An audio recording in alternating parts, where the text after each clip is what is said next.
একজন উজ্জ্বল নক্ষত্র, যিনি বাংলাদেশের রাজনীতিতে আসার পূর্বেই নিজের জানান দিয়েছিলেন, নিজের পরিচয় দিয়েছেন। সাবজয়ী সাবেক ফুটবলার, সারা বাংলাদেশের মানুষের ঐক্যের প্রতীক, আমাদের প্রিয় নেতা দেশনেত্রী বেগম খালেদা জিয়ার অত্যন্ত বিশ্বস্ত, আমাদের প্রিয় নেতা বিএনপির ভারপ্রাপ্ত চেয়ারম্যান জনাব তারেক রহমানের আস্থাভাজন। ঢাকা শহরে আমরা যারা রাজনীতি করি, উত্তর দক্ষিণ নয়, ঢাকা শহরে 50টি থানা আছে।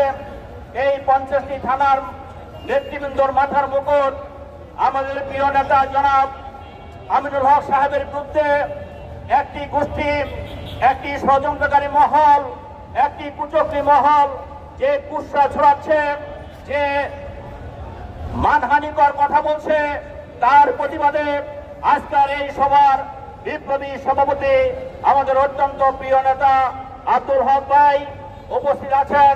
ঢাকা মহানগর বিএনপির বিপ্লবী সদস্য সচিব আমাদের প্রিয় নেতা মোস্তফা জামান সহ ঢাকা মহানগরের যুগ্ম আহ্বায়কবৃন্দ, সদস্যবৃন্দ, পল্লবী রূপনগর এলাকার আমার শ্রদ্ধাভাজন নেতৃবৃন্দ, আসসালামু আলাইকুম। আমরা স্পষ্টভাবে বলতে চাই, আমিনুল হক কিন্তু একটি প্রতিষ্ঠান। আমিনুল হক এখন আর কোনো ব্যক্তি নয়। কাজেই আমিনুল হকের বিরুদ্ধে যদি কোন রকম ষড়যন্ত্র করা হয়, আমিনুল হকের বিরুদ্ধে যদি কোন রকম কুচক্রি করা হয়, আমিনুলের বিরুদ্ধে যদি মানহানিকর কোন বক্তব্য দেওয়া হয়, আমিনুল হকের বিরুদ্ধে যদি কোন মিথ্যা অপবাদ দেওয়া হয়, সারা ঢাকা সহ সারা বাংলাদেশের মানুষ আজকে ভেসে উঠেছে। আমি বিশ্বাস করি যারা আমিনুল হকের বিরুদ্ধে এই অপপ্রচার করবে, তাদের সমূলে নির্মূল করা সময়ের ব্যাপার মাত্র।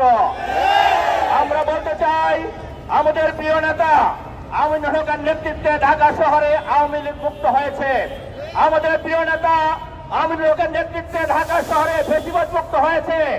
আমাদের প্রিয় নেতা আমিনুল হকের নেতৃত্বে ওই খুনি হাসিনা বাংলাদেশের মস্তক থেকে পালিয়েছে।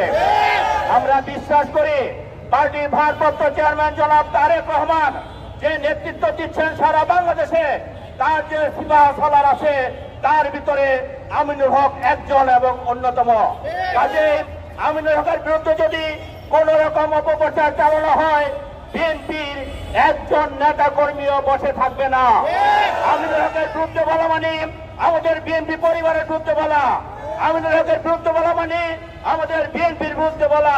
কাজে যারা এই সমস্ত কুচক্রি করছেন, যারা